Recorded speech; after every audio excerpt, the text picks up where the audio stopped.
So Scott suggested that we do some personal stories, and that's what I'm doing to do today.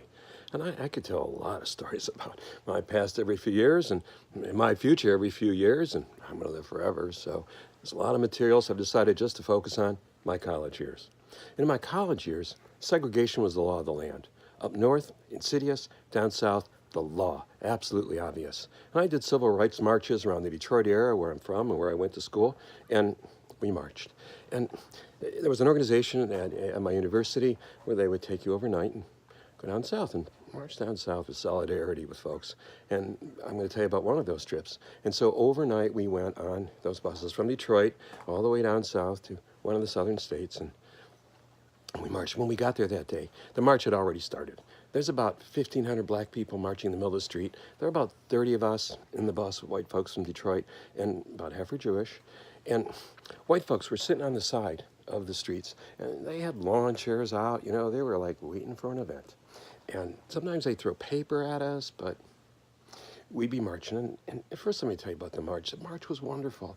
There were songs, there was singing, it rhymed. It was kind of happy, and I would march along with my buddy, the guy about my age, a black guy from the town, and it was against the law for black people to eat in restaurants. It was against the law for black people to stay in hotels. They had to drink at a certain water fountain that was actually marked colored or white, and you get punished if you did the wrong thing. And so he explained to me that the community worked together. So we're marching along. Community worked together, and so they could eat at restaurants. Black people were doing the cooking anyways.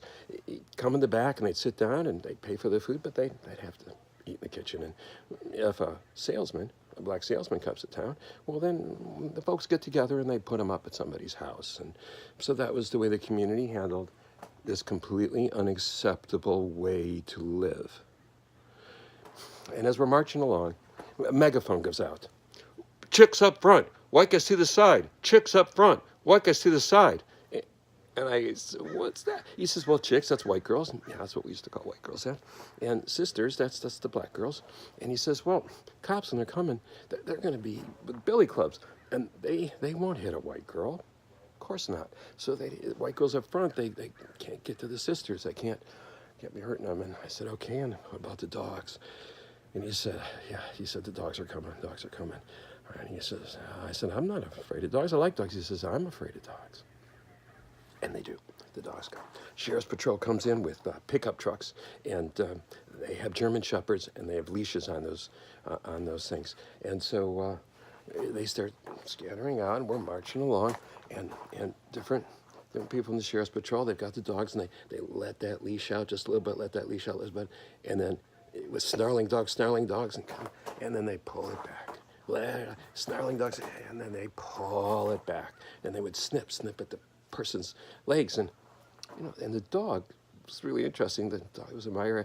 Go around me. Somehow he knew I was a white guy, and went to the black guy. I don't know how that was. And then the sheriff comes, and he's got his dog, and he sees me, and he said, "You Yankees, you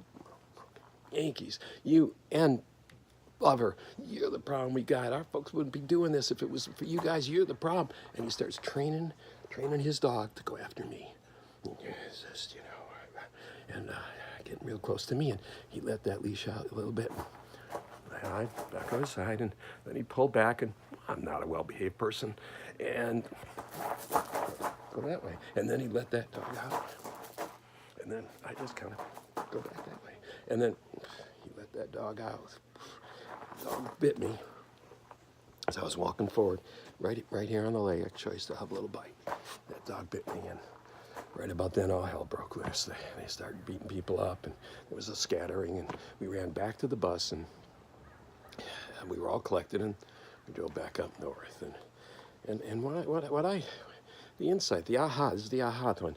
The insight I gained from this was down south, they didn't care how close you got. You could deal with each other on a daily basis. They cared how high you got. They didn't want any black person there to be super successful, super rich, be a lawyer in town.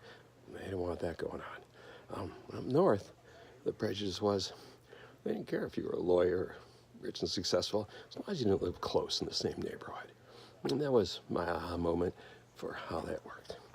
So, second story, that's the embarrassing story. And so, again, in that same rule of time, I kind of graduate. I graduate college, but in psychology, by the way, political science minor as well, and an education degree. And to get the education degree, I have to intern at a school, at a high school, and social studies. And it's Michigan, which looks like a hand, by the way. Talk to anybody from Michigan. We're going to go here, and they put me out in the country. And I'm in this country school, and the principal calls me in because it's my first day. He calls me in. He says, "All right, you really need to stay on top of this. You need to behave yourself. I want you to do stuff, everything, really strictly." And he says, "Chapter's coming up, and I want you to teach it by the book.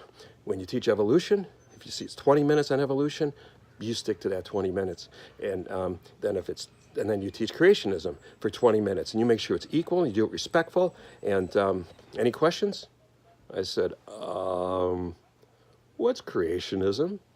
I never heard it before." And he says, "You're a teacher, you find out." And you know, I did find out. And I learned to teach people things that I don't believe in, but respectful to them.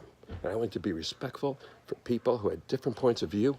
I ended up protecting those kids. About 40% of them did follow the creationism path, and keep everybody monitored. And that was my aha moment. I learned from there what it means to know both sides of an argument and be respectful for things that I may not even agree with. Okay, third, that's yeehaw moment. All right, yeehaw, same part of time. So up north, Detroit, and my buddy's in Atlanta, Georgia, and he gets a job as food critic in one of the Atlanta papers and invites me down. And so I invite my girlfriend, Nancy Berkman, wherever you might be today, and my little brother Howard, and I said, well, it'd be fun. Let's go to Atlanta and eat on his dime and have some great restaurants. And food's great in Atlanta, by the way. And I said, let's hitchhike down. I said, wow, that's a great idea. For some reason, I thought it was a great idea. Let's hitchhike down. That'll be a lot of fun. And so we do. And we do pretty good from Detroit all the way up to about northern Kentucky, where a guy lets us off. Not such a busy area, paved road, but not a busy area. And we're out there for hours, and cars are going by. Nobody's picking us up. We're getting worried. And all of a sudden, car goes by 100 miles an hour, and then stops, and then backs up. And the guy goes, come on, get in, hurry up. We go, okay. We hop in that car, and I'm shotgun in the front seat, and I'm talking to the guy, and I notice he's got a large cast on his foot, which is pressed right down to the gas pedal. Is going as fast as humanly possible as a car can go. And I said, how'd you get that cast? Sir, and how did you get that cast? And he says, well, that cast was great because I was in jail, and I broke my leg, and so they had to let me out at the hospital to put the cast on, and that's how I escaped. He says, I'm escaping from the cops right now. Okay, well, that all kind of made sense. Why? And so we start talking with my buddies there, and I go, well, what happens if the cops actually stop us, and we're in the car, and they see us? And he says, oh, don't worry. I will tell them that I picked you up hitchhiking. And, well, he seemed like an honest guy to us. And, okay. And so, and wouldn't you know it, we were down we made it to Nashville in no time flat. And he had to turn left, let us off in Nashville. And sure enough, we made up for that lost time. And that's the way to travel. Yee-haw!